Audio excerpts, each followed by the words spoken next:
Bago ang lahat, Happy New Year sa lahat. Pakibati nga yung katabi nyo na Happy New Year naman sa kanila. Pero grabe ang bilis, no? Isipin nyo, kaka-New Year lang. Pero ngayon, anong petsa na ngayon? Kalagitnaan na naman ng Enero. And bukas makalawa, Pasko na naman ulit. Tapos 2016. Ayan.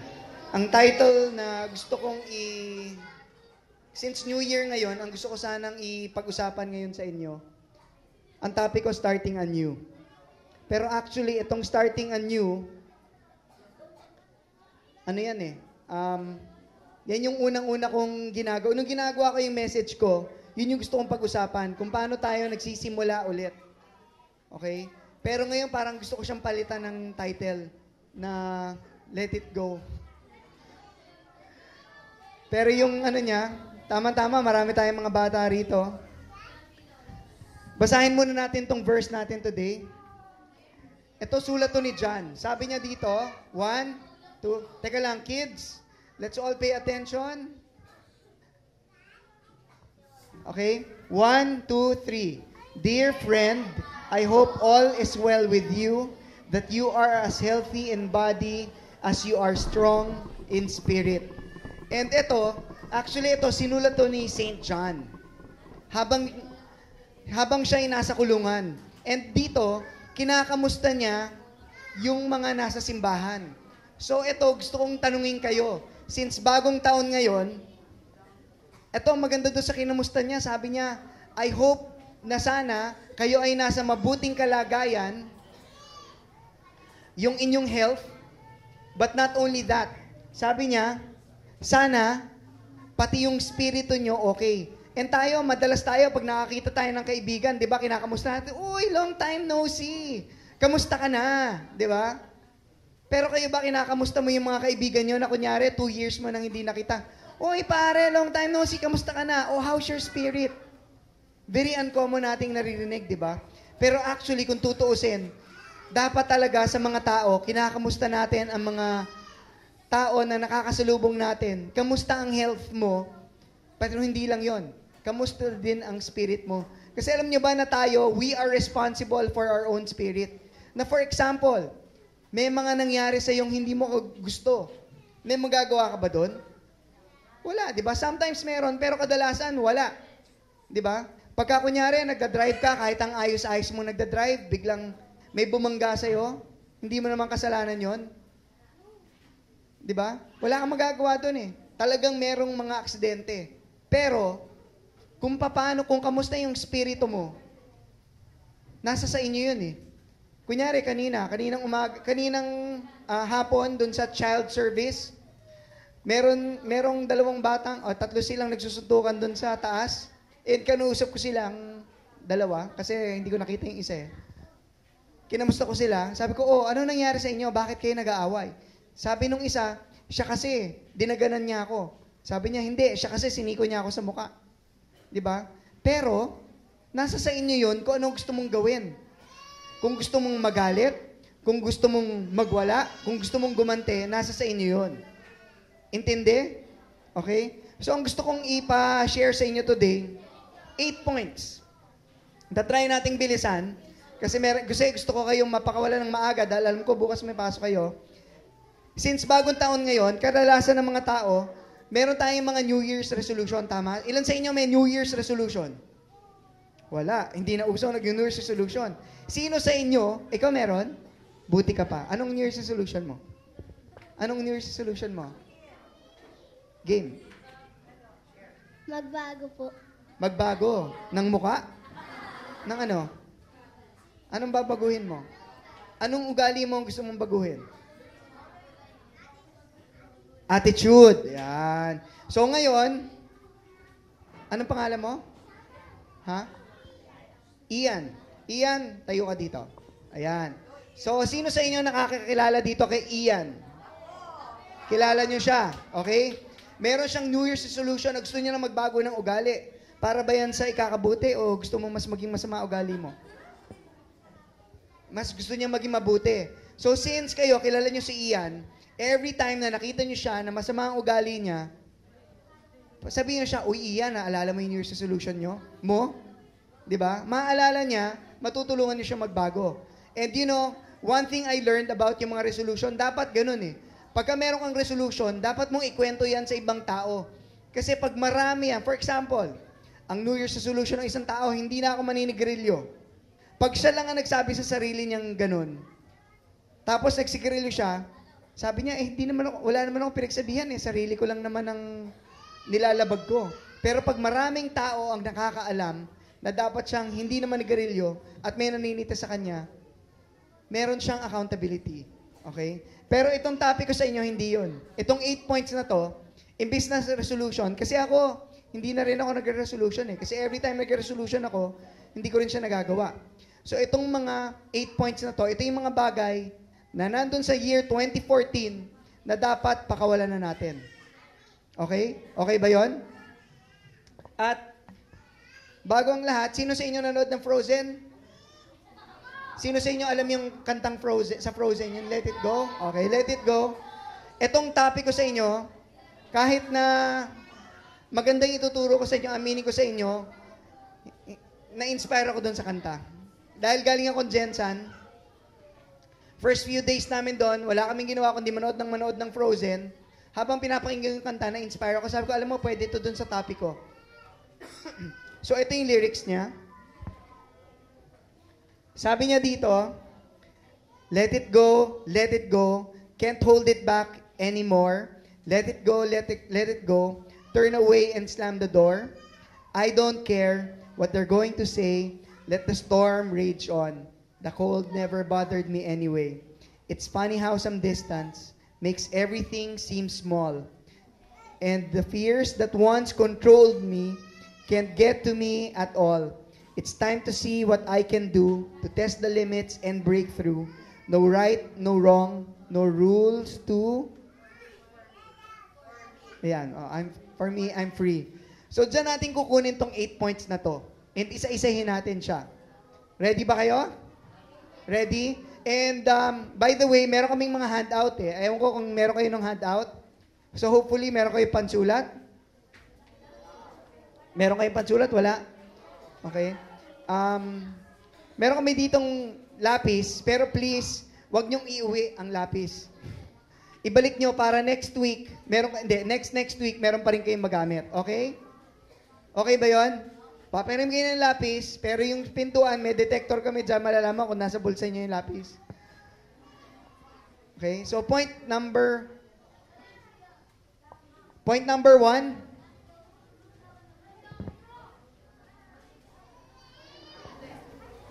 So, first 2 lines, kantahin nyo nga. 1, 2, 3.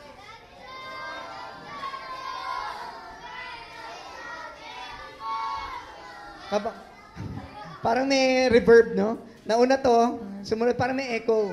Parang karaoke talaga. So sabi sa let it go, can't hold it back anymore. Okay? So ito, parang di ba kung yung kumakanta, para siyang merong isang bagay na hindi niya na mapigilan sa kanyang sarili. Kasi, alam mo ba kung ano yung mga things na nag-hold back sa inyo? Ito yung mga things na pumipigil lagi sa inyo. So, ang number 1, yan yung mga kasinungalingan na tungkol sa sarili mo. Yun yung mga bagay na dapat mo nang pakawalan. And this year, 2015, ang suggestion ko sa inyo, ang sabi nitong kanta, let go of yung mga lies tungkol sa sarili mo. Ano-ano yung mga example ng lies na to? Yung mga iba dyan, ang sinasabi sa inyo, hindi mo kaya yan. Kaya hindi kayo nag-a-apply ng trabaho. Bakit? Sabihin sa inyo, hindi kayo nakapagtapos ng pag-aaral. Hindi ka tatanggapin dyan. Sasabihin sa inyo, gusto mo magtayo ng negosyo. Ang mga kasiningulingan na sinasabi sa inyo, hindi mo kaya yan kasi wala ka namang pinag-aralan eh. Wala ka namang skill. Sasabihin sa'yo, malas ka. Sasabihin sa'yo, pangit ka. Sasabihin sa'yo, ang taba-taba mo. Walang magkakagusto sa'yo. Wala kang silbi. Yung mga ganyang klaseng kasinungalingan, dapat yan, nililet go nyo na yung dati. Yung iba sinasabi, galit ang Diyos sa'yo, hindi ka niya mahal. O kaya yung iba sa atin, ang kasinungalingan na pinangahawakan natin, ang sinasabi dyan, salbahe ka. Magnanakaw ka. Hindi ka nababait. So yung mga bagay na yan, mga kasinungalingan, anong dapat gawin? Itong mga nandito, hindi na nakikinig. Let it go. Okay? Sabihin mo nga sa katabi mo, mga kasinungalingan, let it go. Ayan. Okay? Number 2, kantahin nyo ulit, ha?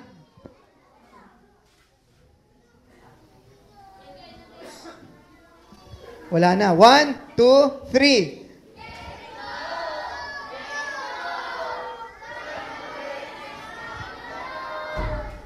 Sabi dun, slam the door. Kita nyo yung nasa CR, ang lakas, binalibag yung pinto.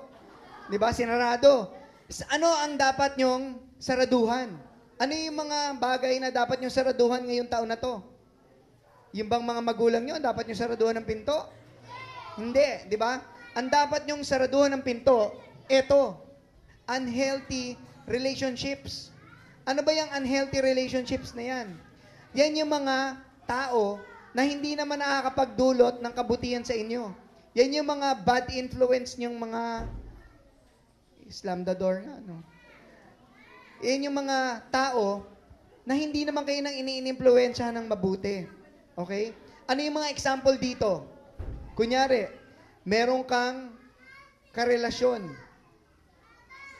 na ang relasyon nyo hindi naman tama. It's not glorifying to God. Okay? Yung boyfriend mo, lagi ka nalang pinagseselosan. Kaya wala ka na magawa sa buhay mo dahil lagi na nagselos. Gusto lagi nga nakatabi sa kanya. O kaya, yung boyfriend mo, nananakit.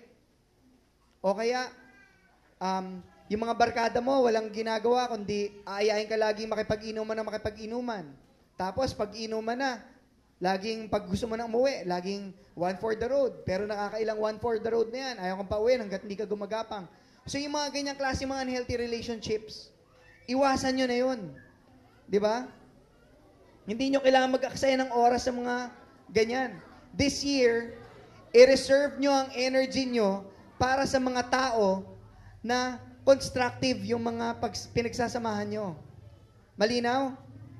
Nakakasunod kayo? Okay? Ano naman tong point number 3? Ayan, nauna Derek. Sabi dyan, I don't care what they're going to say. Diba? Kasi, alam nyo, people pleasing yung sinasabi niya dyan. Ang dami sa atin, masyado tayong concerned about ano sasabihin ng ibang tao. For example, ang tagal-tagal nang sinasabi sa inyo na magbasa ka ng Bible. Pero, ang iniisip natin lagi is, nako, kailangan pa nagbabasa ako ng Bible, nagtatago ako. Kasi pag nakita ako ng mga barkada ko nagbabasa ng Bible, anong sabihin nila sa akin? Hay, grabe ka, anong ginagawa mo dyan? Di ba? Masyado tayo nagpi-please ng mga tao sa paligid natin. So this year, dapat tama na ang pagkukunyari. Kung talagang kailangan mo ng tulong, magsabi ka. Huwag mong ipagyabang sa kanila, kaya ko yan. Just to look good. So tapikin niyo yung katabi mo, yung nasa kanan mo, tapikin mo, sabihin mo, tama na ang pagkukunyari. Pero ito bang mga pinag-uusapan natin dito, natatandaan nyo ba? Baka naman mamaya, pag uwi natin dito, lahat nawala rin, ha? Okay? Ano naman tong number 4? Tuloy-tuloy lang tayo dun sa lyrics. Ayan, alam niya. Sabi niya, okay, 1, 2, 3. Let the storm rage on. The cold never bothered me anyway. So, sabi dito, ano tingin niyo yung sagot dito? Tingin niyo yung point number 4? Ano bang nakikita niyo dito? Sabi niya, the cold never bothered me anyway. Sometimes tayo, sinasabi natin yung isang bagay na hindi ka naapektuhan, pero ang totoo niyan, sino sa inyong hindi nalalamigan? Hindi tinatalban ng lamig? Ikaw? Try nyo maligo, ha? Para tablang kayo ng lamig. Hindi. Alam nyo, ito, ang sinasabi dito, pride. Iwan nyo na yung pride nyo sa 2014, pride and anger. Okay? So, pagka kunyari, may bagay kayo na hindi nyo alam, magtanong kayo. Pagka kunyari, lagi na lang kunyari dito, nag-explain ako ngayon. Meron akong tinuturo sa inyo. And then, mamaya, after nyan, sabihin ko sa inyo, kayo ba? Naintindihan nyo ba yung sinasabi ko? Opo. Pero pagka tinanong mo mamaya, sige, lista natin lahat ng naalala nyo. Hindi alam. Bakit? Kasi may mga katanungan sila, ayaw nilang magtanong. So, sino ang nawawalan? Kayo rin. Okay? So, yung sa galit naman, tandaan nyo, kung sakaling may mga kaaway kayo, noong 2014, may mga sama ng loob kayo, pakawalan nyo na. Ang pride, walang magagawa yan. Okay? Kahit sabihin mong hindi, siya may kasalanan, siya ang unang lumapit. It doesn't matter. Whether siya man o hindi ang may kasalanan, kayo na makipagbati. Walang dinadala ang galit kung hindi negative things. Okay? Okay, ready na kayo? O nagsusulat pa yung iba? Parang mahaba pa yung sinulat nyo kaysa sa sinabi ko, Okay? Anong number na tayo? Number 5. Sino nakakalam ng next lyrics? Ano? Ano next lyrics? Ayun, binasa. Sige, ulit. Okay. Kantayin natin yung next line. 1, 2, 3. It's funny how... Wala na, mukhang nawala na yung aking audience dito, Okay, 1, 2, 3. It's funny how...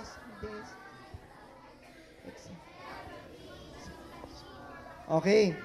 So, ang ito, 'di ba sabi niya, funny how some distance makes everything so small.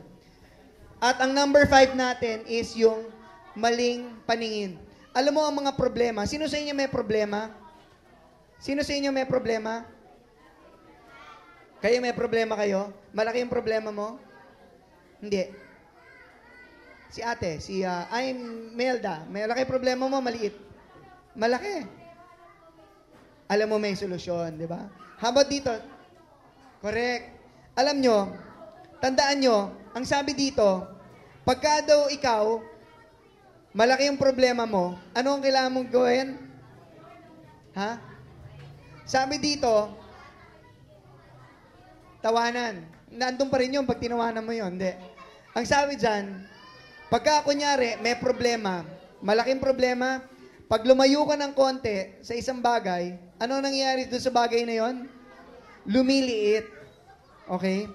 At tatandaan nyo, pagka kunyari, kids, tahimik muna mga bata, makinig muna tayo. Konti na lang, konting tisa na to. Okay? Tandaan nyo, pag malaki ang problema nyo, that is because kayo, kasama nyo yung problema. Pero nasa ng Diyos? Ang Diyos ay nasa langit. Malapit ba ang langit? Malayo. Malayo. Ang tingin ng Diyos sa problema niyong malaki dito, maliit. Okay? Kaya, huwag kayong mag-alala, kahit na parang napakalaki ng problema niyo, perspective lang yan. Even if tayo, hindi natin alam kung anong gagawin natin dun sa nangyayari sa atin. Probably yung iba sa atin, talagang hindi alam kung saan kukunin yung pambayad. Yung iba sa atin, kakatanggal lang sa trabaho or hindi makahanap ng trabaho. Kahit gaano kalaki ang problema nyo, tandaan nyo, para sa Diyos na nasa taas, pag tinitignan yan, it's a small thing for God. So, ang dapat lang natin gawin is connect to God. Okay? Number 6. Okay? Sabi dito, and the fears that once controlled me can't get to me at all. So ano yung number 6 na dapat nating i-let go for 2014? Galing. Narinig ko. Mga takot at pag-aalala. Alam nyo, may dalawang klase ng takot eh. Yung valid at saka yung invalid. Bibigyan ko kayo ng halimbawa. Okay? Pagka kayo, nasa taas kayo ng building. Okay? Nasa taas kayo ng building, pumunta kayo doon sa ledge, tumingin kayo sa baba, ano nararamdaman nyo? Nalulula, natatakot kayo. Bakit? Ha? Natatakot kayong malaglag. Dahil pag nalaglag kayo, patay. Okay?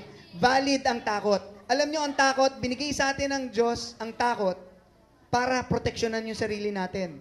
Pagka tayo ay nasa panganib, natatakot tayo. Pero merong takot na invalid. Bibigyan ko kayo ng halimbawa ulit. Pag naglalakad naman kayo sa building, tapos tumingin kayo sa taas, nasa kalsada kayo.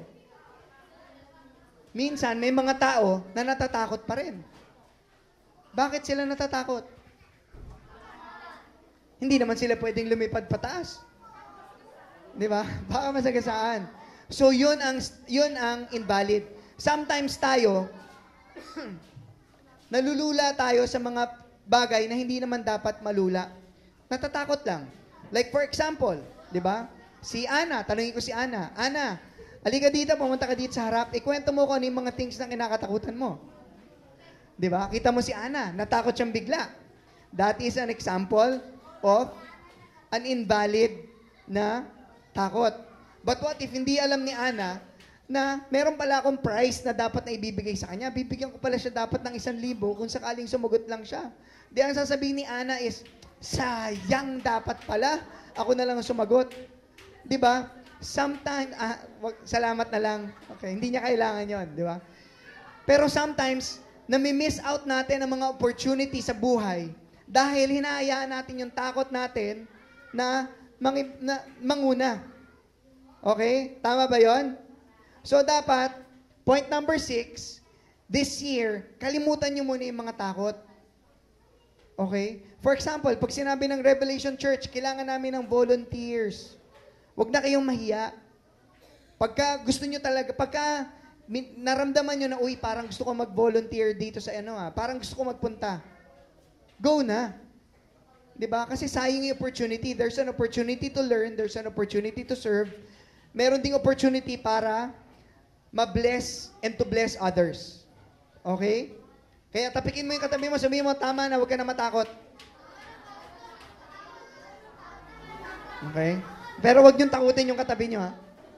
Okay. Number 7. We're almost done. Number 7. Sabi dito, it's time to see what I can do. Teka, nawala tayo ulit. One more time. 1, 2, 3.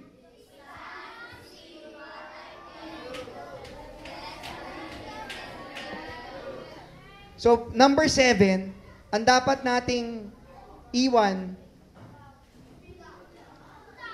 yung mga duda. Okay? Sabihin mo doon sa katabi mo, panahon na. Okay? Panahon na.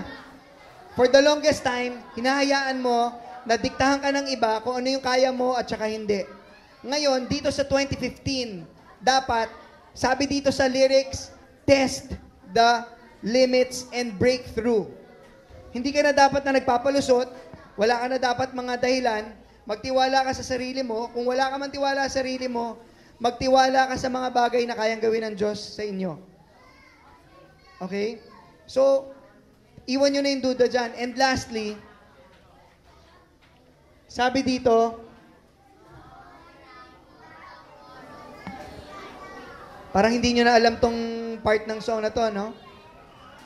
Sabi dyan, no right, no wrong, no rules for me, I'm free. And yan ang mga, bakit naging,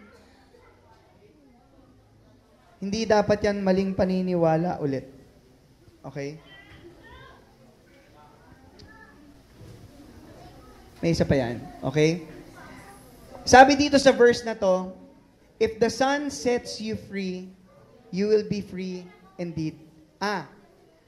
Ito mga maning paniniwala na to, Free yourself. Saan nyo dapat i-free yung sarili nyo?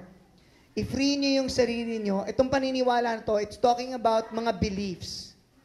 Wrong beliefs. Yung mga maling paniniwala nyo, na for example, ito yung mga bawal, dapat pagka ganito, ito yung gagawin natin.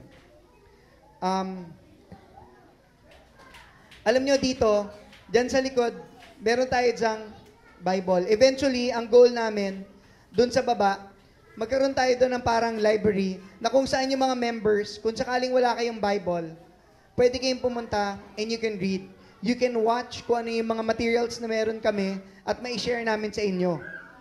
Because gusto namin makapag-impart sa inyo ng mga katotohanan. Because alam namin, especially tayong mga Pinoy, marami tayong mga pinaniniwalaan na hindi naman dapat, na wala naman talaga sa Biblia. So the reason why we want to put up a resource center sa baba, kaya gusto namin magkaroon doon ng resource center, is para yung mga maling paniniwala natin, mapalitan natin. Ano yung mga example ng mga paniniwala na to? Na for example, dapat pag kami patay, anong kulay dapat? Dapat daw naka-black. Pagka naka-white ka o naka-red, malas daw yun. Okay? O kaya, yung mga paniniwala na, for example, kailangan, bago ka magpapatayo ng building, ano muna dapat ang katayin? Manok. Yung mga ganong klaseng mga paniniwala na sinasabi ng mga tao, wala namang mawawala sa iyo kung maniniwala ka dyan eh. Pero ang katotohanan dyan, whenever we believe in those things, nawawala ang faith natin kay God. Okay? So, yung mga things na parang ganyan, or for example, sasabihin nyo, hindi ako magtatayo ng negosyo ngayon, hindi ako mag-ano. Bakit? Eh kasi full moon, malas. Kailangan titikin muna tayo sa horoscope. Sabi, year of the pig daw ngayon. Ano bang year ngayon? Year of the sheep. Okay? Year of the sheep. Bago tayo kumilos, kailangan tignan natin ano ba yung mga swerte dapat dyan. Like for example, meron kaming office dito sa... Hindi, actually, ito nga, yung place na to, sabi nila dati, malas daw tong lugar na to. Kasi may namatay daw dati dito. Yung anak daw dati nung may-ari, nag-suicide daw, 18 years old. Pero there's no such thing as that. Sabi nga dito, if the Son sets you free, you will be free indeed. So it's about time na dapat yung mga ganyan. Even yung isang office namin, yung binili namin yon, ang tagal-tagal nang binili dyan sa Piña Avenue. Ang tagal-tagal na niya na binibenta, walang gustong bumili. Bakit? Kasi tumbok daw siya. So yung tumbok daw, malas daw yon. So binili namin siya. Okay pa naman siya hanggang ngayon. Wala pa naman nangyari sa amin na kamalasan. So, set yourself free from those things. Pero actually, hindi lang dyan nagtatapos kung bakit gusto kong gamitin itong material na to. Okay?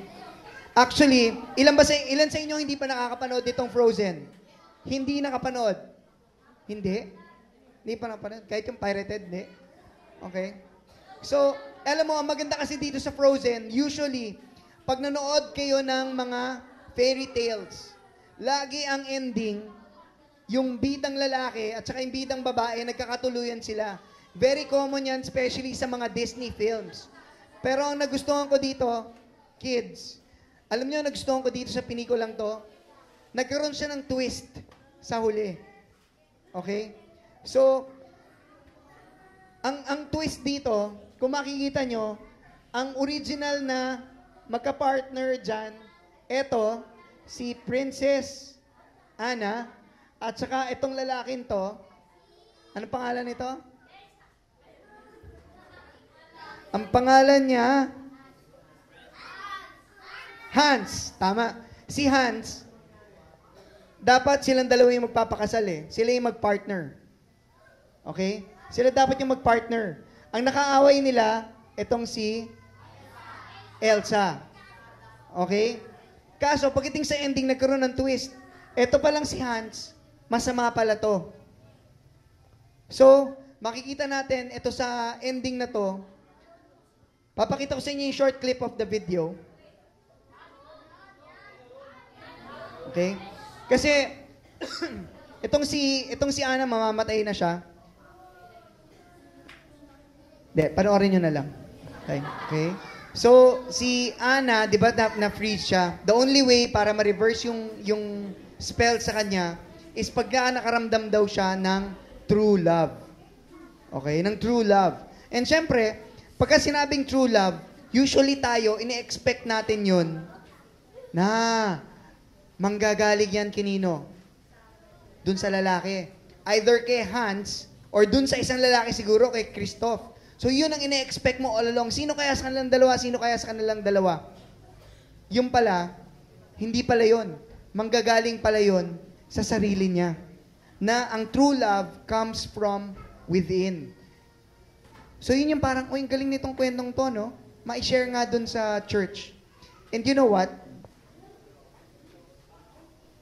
Marami sa atin kasi, ang akala natin, na ang pinakamataas na klase ng love is yung pagmamahal ng lalaki at saka babae bilang mag-asawa. Para sa atin yun na yun. Bakit? Because marami sa atin na impluwensya na tayo ng mga telenovela. Para sa atin yung romantic na yun, yun ang gusto natin. Every time na nakakapanood tayo ng artista. For example, nung kinasal si Ding Dong at saka si Marian. Alam na alam nyo, pag gano'n, lakas ng sigaw nyo, no? Kinikilig tayo doon. 'Di ba? Kasi para sa atin, nag-trending pa sa world, 'di ba? World, biro mo. Sa world nag-trending si Marian. Ilan lang ang populasyon ng Pilipinas compared sa population ng buong mundo. Population ng buong mundo ay 7 billion. Tayo nasa 100 million lang. Napaka-isang tuldok lang tayo pero nag-trending tayo. 'Di ba? So para sa atin, okay na 'yon, happy na tayo doon.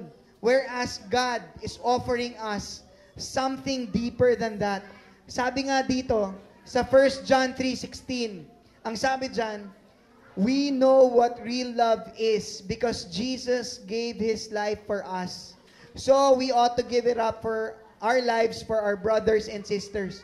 So, ang sinasabi niya dito, kung tatagalogin natin, sabi niya dyan, alam natin ngayon kung ano ang tunay na pag-ibig dahil yan ay pinakita sa atin ni Jesucristo. Sabi niya, alam mo yung ganyan, yung pagmamahal ng mag-asawa, yung sacrifice, yung kinakain mo, hindi mo kakainin, bibigay mo sa kanya. Yung babae, pinaglalaban niya yung asawa niya. Pagmamahal yan. Pero hindi pa yan ang higit sa lahat. Ang pinakahigit sa lahat ay yung pinakita sa atin ni Jesus. Kaya sabi niya dito, kaya alam mo, dapat, Rochelle, sabi dito, dapat i-give up mo ang iyong buhay para sa ibang tao. Bakit? Kasi yan ang example na pinakita sa inyo ng Diyos. Jesus also died for us. Na-inspire ako dun sa movie na gamitin to because nakita ko yung similarity ng self-sacrifice ni Ana is parang yung sacrifice na ginawa sa atin ni Jesus. So, as I close, meron tayong discussion question dito na para mas maano nyo yung ating topic for today. I just like to invite everybody to bow down their heads at saka iyukulang natin yung ulo natin at magpasalamat sa Diyos. Lord God, maraming salamat, Panginoon, para sa gabing ito. Maraming salamat para sa lahat ng mga taong pinadala nyo dito. And alam ko, Lord, hindi pa lahat kami dito, Lord, ay tumatanggap sa iyo bilang Panginoon. Alam ko, Lord, kung ano man yung idea namin, kung ano man yung idea namin dun sa pagmamahal mo, Lord, wala yan, Lord, sa kalingkingan ng tunay na pagmamahal mo sa amin. Para, Lord, sa mga tao na hindi pa nakakaramdam, Lord, ng pag-ibig mo. Pinagdadasal ko po sila ngayon, Lord. Sana, Lord, makilala ka nila ng lubusan. Malaman, Lord, nila kung gaano mo talaga sila kamahal. And Father, maraming salamat para sa mensahe mo sa amin ngayon.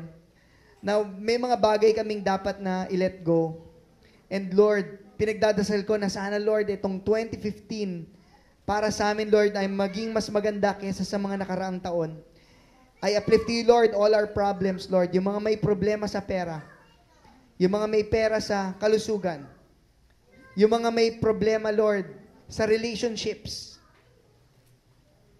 Father, I pray, Lord, for all these people. And I pray, Father, Na sana, Lord, ma-honor mo, Lord, yung kanilang pagpunta dito ngayon. Na sana, Lord, tuloy-tuloy na. Ilayo mo po sila sa mga tukso. And Father, I pray, Lord, na yung mensahe ngayong gabi ay tuloy-tuloy sa kanila, na makikipag-usap sa kanila, magpapaalala sa kanila, Lord, na mahal mo sila, and you want the best of them, Lord. So, Father, as we go, I pray, Father, that we can improve our lives, Lord, na mas maganda, Lord, ang aming mga buhay. Sana, Lord, mas maging katulad kami, Lord, ng inyong anak na si Jesus. So, maraming salamat. In Jesus' name we pray. And God's people say amen.